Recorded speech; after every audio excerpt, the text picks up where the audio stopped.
everyone, this is Jess from Jessica's Art Studio, and I'm going to show you guys a project today for your painting kit. Inside of your kit, you guys have 2 sheets of watercolor paper. I'm going to use just one of them today to create an awesome, beautiful mini watercolor weaving. Okay, I love this project. I'm going to hold it up here for this camera. This is a project that another one of my friends and fellow art teachers, Brittany Buck, showed me, and I've been doing it for like 2 years now because I can't get enough of it. No matter what you do on this project, it always turns out cool. Okay, so what you'll need today to make this weaving is only one of those pieces of watercolor paper. Feel free to save the other one for a different project because we're going to make a mini weaving, so it's going to be a really teeny tiny one.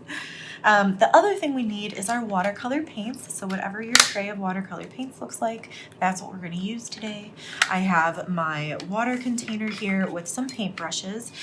Your set probably does come with a paintbrush, but feel free to use your set of brushes too that comes inside of your kit. Okay, and then optional, I'm going to be using some table salt today. Salt over watercolor paint has a really cool effect.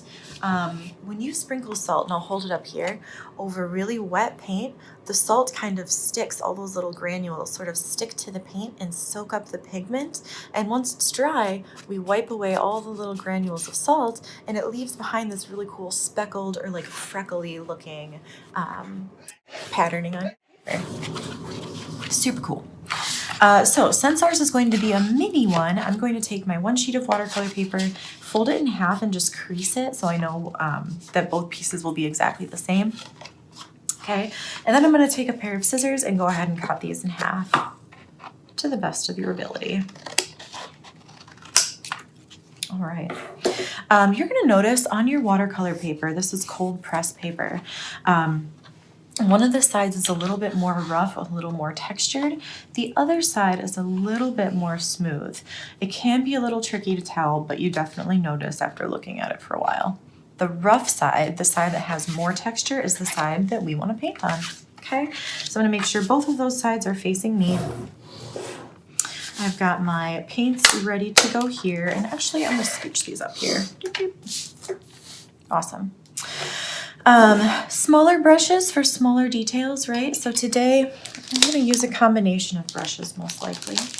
I have a big flat wash brush that I really like. That's this one that has the flat end, nice and big. I'm going to use my medium flat brush as well.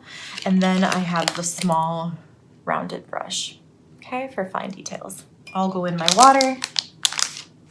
And then I'm going to portion out a little bit of salt. I'm going to use this when my paint is still really wet, and I'm going to take just a pinch with my finger and I'll sprinkle it over the top. Okay, so now I'm ready. I'm going to take my biggest size brush and thinking about a color scheme here. Since I have 2 sheets, I think I'm going to do one of them warm colors and one of them cool colors, and that way when I weave them together, I think it's going to look really interesting. Watercolor paints, they like water. Duh. So when you take your brush out of your water container, feel free to just let it drip. You almost want like a little puddle, right, in each color that you're going to be using. That's kind of how they work the best. And then you're just going to dive right in. Whatever you want to do. Maybe I want to start with a big wash of red here. If you add more water, your pigment becomes less intense. So now I'm almost getting a pink down here. And of course, I want to do some of my favorite color, yellow. Fill it in with some yellow. Look at that, where they overlap, it kind of becomes orange. I love that. Okay. Now, I want to make sure I'm paying attention to how fast my paint is drying, because like I said, if I want to use this salt, it does need to be wet. So here I go. I've got a nice space down here that's really wet still. Take a pinch of salt. And I'm going to sprinkle it right on top. Okay. And now I'm going to scooch this off to the side. I guess I'm keeping it very simple on this one. I'm going to switch over to this one now. Again, I'm going to lay a nice big wash of green at the top. Maybe I actually want to leave a little bit of white paper showing in this one. don't know. Let's see how this one turns out.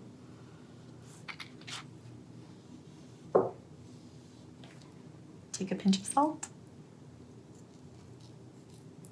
Okay, rinse my brush. If you want to mix your own colors with these watercolors, you absolutely can. I would make a nice little wet spot here on that clear part of your the lid to your palette, and then you can mix, I don't know, let's say red. Let's make like a nice purpley red color. Ooh, maybe a little more purple. Beautiful. Okay, so you can always mix up your own colors if you want to.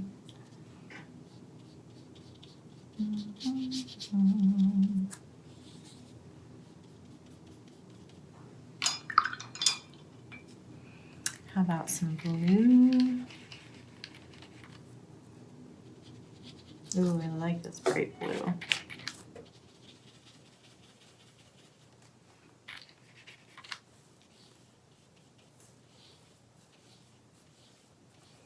And again, sprinkle a little salt.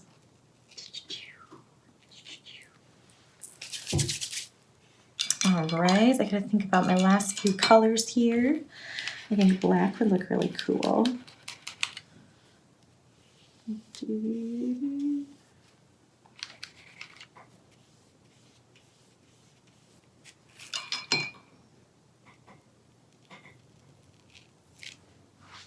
Ooh, I took a lot of it.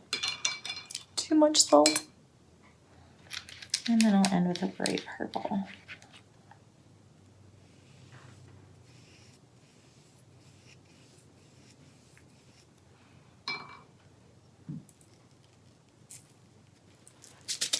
Voila!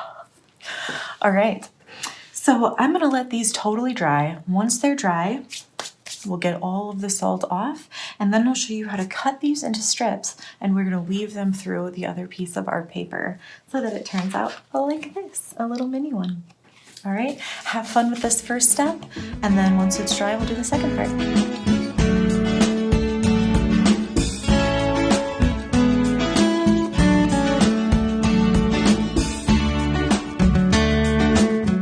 All right, everyone, so my paintings are dry and I have scraped off the salt right over garbage and also all over the table, but they turned out really cool. I'm just holding them up here so that you guys can kind of see, there we go, all the cool little textures and patterns and freckles that it left. Love it. Okay, so now the next part of this is cutting it into strips. One side, which is going to be this one for me, I'm going to draw the long lines that go across it, and then this is the one that I've decided I'm going to cut up and weave through it, okay? So I'm just going to take a ruler here. If you have a ruler or a straight edge, that will be helpful, just so that your lines are pretty straight. They don't have to be perfect.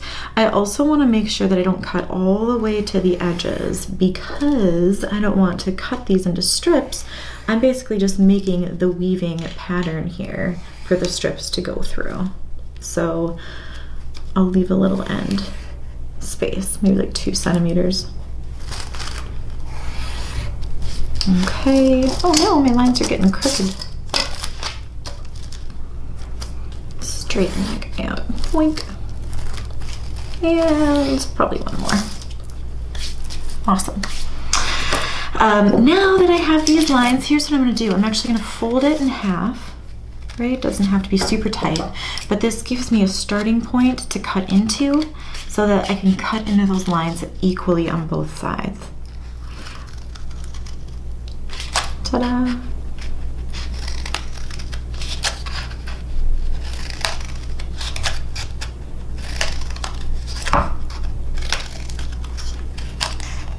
Okay, awesome. Open it up. So you can see all those little lines and spaces in between now. That's what I'm going to weave through, okay? With these, now I need to cut them up into strips. My weaving is going to go this direction, so I can cut my strips the short way, like that. And if you wanted to, you could use your ruler to draw out these lines in advance. I'm just gonna go ahead and cut mine just trying to make sure that they're all roughly the same width.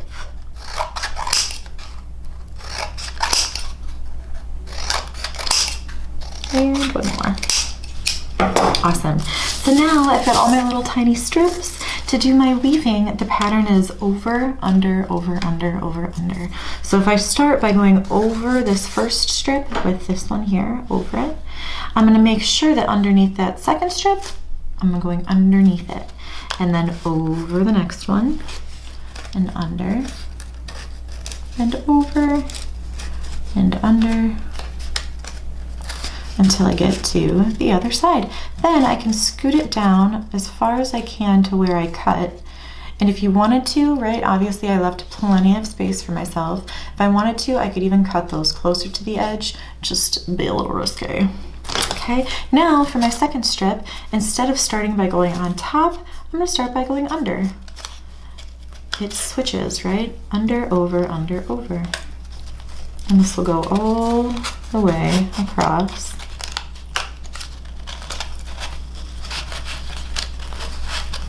And then again, use my fingers, scoot it down so that I have space for all my other strips to go through. Looking good so far. All right, so you guys get the idea. I'm gonna speed this up for you guys so that you can see my weaving come together. And I think it's gonna turn out really cool. So have fun with this part.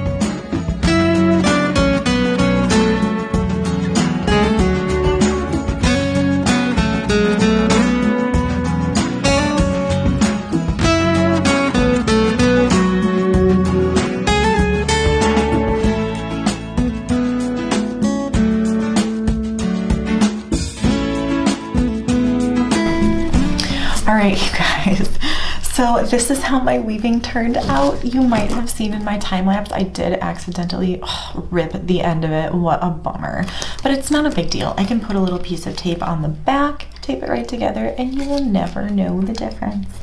Okay, so I hope you guys have fun with this.